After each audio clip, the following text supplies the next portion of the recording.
సంగారెడ్డి జిల్లా జిన్నారం మండలం రాళ్లకత్వ గ్రామ శివారులో సర్వే నంబర్ 286 అసైన్ భూముల్లో కొంతమంది కంకర క్వారీ క్రషర్లకు అక్రమంగా అనుమతులు పొంది పనులు కొనసాగిస్తున్నందున గతంలో ఉన్న కంకర క్వారీ క్రషర్ వల్ల ఎదుర్కొంటున్న సమస్యలను దృష్టిలో పెట్టుకుని గ్రామ ప్రజలకు చెరువు కుంటలు, పాడి పంటలు, పెంపుడు జంతువులు, పశువులు అన్నిటిపైన తీవ్ర నష్టం జరుగుతున్నందున సమస్య పరిష్కారానికి మండల స్థాయి అధికారులు, తహసీల్దార్, జిల్లా కలెక్టర్, తెలంగాణ రాష్ట్ర ప్రభుత్వాన్ని, ఉన్నత న్యాయస్థానాన్ని ఆశ్రయించడం జరిగింది. తమ సమస్యలను, తాము పడుతున్న బాధలను, తమకు జరుగుతున్న అపాయాలను అన్నింటినీ పరిశీలించి తమకు న్యాయం చేయమని కోరడంతో ఉన్నత న్యాయస్థానం లావణ్య ప్రసాద్ రాజు సంబంధించిన వారిపైన ప్రభుత్వం తరపున సమంత శాఖ ద్వారా సాటిస్కో ఆర్డర్ రావడం జరిగింది. అయితే మరికొంతమంది మహి కన్స్ట్రక్షన్ పేరుతో ప్రభుత్వ సంబంధిత శాఖల నుంచి ఎటువంటి ఎన్ఓసీలు తీసుకోకుండా అక్రమంగా పనులు కొనసాగిస్తూ ముఖ్యంగా దళితులను భయపెడుతూ గతంలో వారికి కేటాయించిన దళిత భూముల్లో అక్రమంగా మట్టిని తోడిస్తూ ప్రెషర్ నిర్మాణ పనులు కొనసాగిస్తున్నందున జిన్నారం మండలంలో తహసీల్దార్ను కలిసి దళితుల సమస్యలు వివరించడం జరిగింది. అదేవిధంగా ఎస్ఐ, సిఐకి దళిత రైతులు,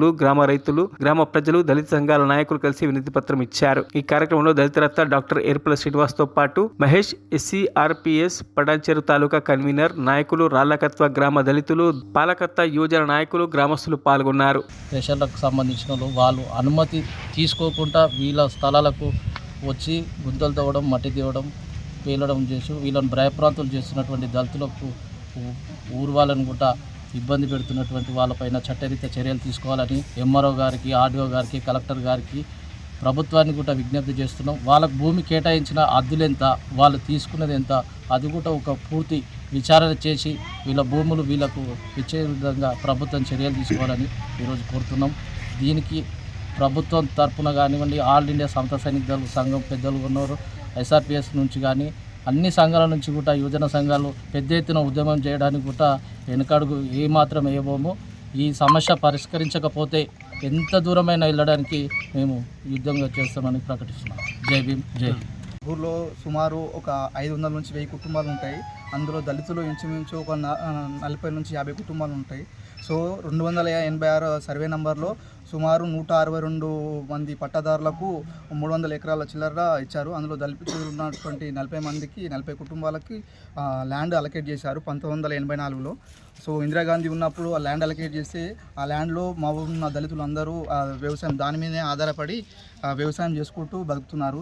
ఇప్పుడు సడన్గా వాళ్ళు ఒక క్రెషర్ వాళ్ళు వచ్చేసి ఒకటి my construction and Vega construction, Lavanya Prasad Raju and Paramesh Singh ఇలాంటి ఒక 5-6 క్రెషర్ వాళ్ళు వచ్చి ఈ ల్యాండ్ మాది ఇలా అని చెప్పి ఉన్న దళితులు 1984 ఇచ్చిన ఇందిరాగాంధీ నుంచి వచ్చిన సర్టిఫికేట్లు కాదని చెప్పి ఇప్పుడు వచ్చిన వాళ్ళకి ల్యాండ్ అలొకేట్ చేసి వాళ్ళు ఇష్టారాజ్యంగా ల్యాండ్లలో గుంతలు తవ్వేసి ఉన్న దళితుల భూములను ఆక్రమించుకుంటున్నారు. ఎవరైనా వెళ్తే వెంబడి వాళ్ళు పోలీసులకు కంప్లైంట్ చేసి వాళ్ళను బెదిరిపిస్తున్నారు. ఏమన్నా అంటే రైతులు పోయి అడిగితే రాళ్లకత్వ గ్రామంలో గత ప్రభుత్వాలు దళితులకు మరి అసైన్ భూమి కేటాయించడం జరిగింది.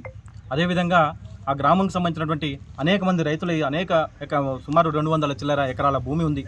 దాంట్లో మరి కంకర క్వారీ క్రషర్స్ని ఏర్పాటు చేయడం కోసం మరి ఆ భూములకు ఉన్నటువంటి రైతులకు నోట్ల మన్నుగొట్టే విధంగా మరి అక్రమంగా ఏందని చెప్పేసి అంటే ఆ కంకర క్వారీ క్రషర్స్ని ఏర్పాటు చేసి గ్రామ ప్రజలకు అన్యాయం చేసే విధంగా, భయభ్రాంతులను చేసే విధంగా దాని ద్వారా అనేకమైన రోగాలకు బరైనటువంటి పరిస్థితి నెలకొంది. మరి దీనిపైన గత ప్రభుత్వం మరి ప్రజలని ఏందని చెప్పి శ్రేయస్సును కోరుకోవాల్సింది పోయి ప్రజల శ్రేయస్సును మరిచి మరి కొంతమంది కంపెనీలు పెట్టుకోవడానికి, క్రషర్స్ పెట్టుకోవడం, వాళ్ళ కొమ్ముగాయడం నిజంగా బాధాకరం. ఈ దేశంలో కానీ రాష్ట్రంలో కానీ బడుగు బలహీన వర్గాల హక్కుల కోసం కానీ మరి భారత రాజ్యాంగం ఉన్నటువంటి హక్కుల్ని మరిచి మరి దళితుల యొక్క నోట్ల మన్నుగొట్టే విధంగా వారికి ఉన్నటువంటి ఆర్థిక సామాజిక పరిస్థితిని అణిచివేసే విధంగా మరి వాళ్ళకి ఇచ్చినటువంటి అసైన్ ల్యాండ్లని మరి గుంజుకొని వాళ్ళ నోట్ల మన్నుగొట్టే ప్రయత్నం చేస్తుంది. మరి దళితులకు ఉన్నటువంటి అరకొరైనటువంటి భూములు ఏవైతున్నాయో వాటిని గుంజుకుంటే వాళ్ళ పరిస్థితి ఏం కావాలని చెప్పి ఇలా ప్రభుత్వాలని రాష్ట్ర కేంద్ర ప్రభుత్వం ప్రశ్నిస్తున్నా.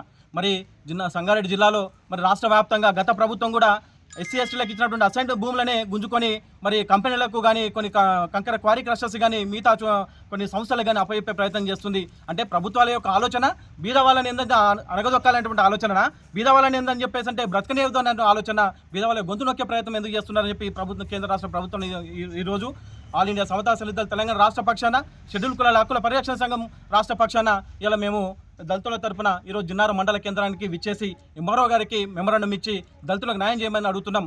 అనేక సంవత్సరాలుగా దళితులను రకరకాల అణిచివేస్తుంటే వాళ్ళ పరిస్థితి ఏం కావాలి? ఈ దేశంలోనూ దళితులకు చట్టాలు ఉన్నప్పుడు కూడా ఎందుకు ఇంప్లిమెంట్ చేయట్లేదు? వాళ్ళకు ఉన్నటువంటి ఆర్థిక మరిన్ని అప్డేట్స్ కోసం మా ఛానల్ని సబ్స్క్రైబ్ చేయండి.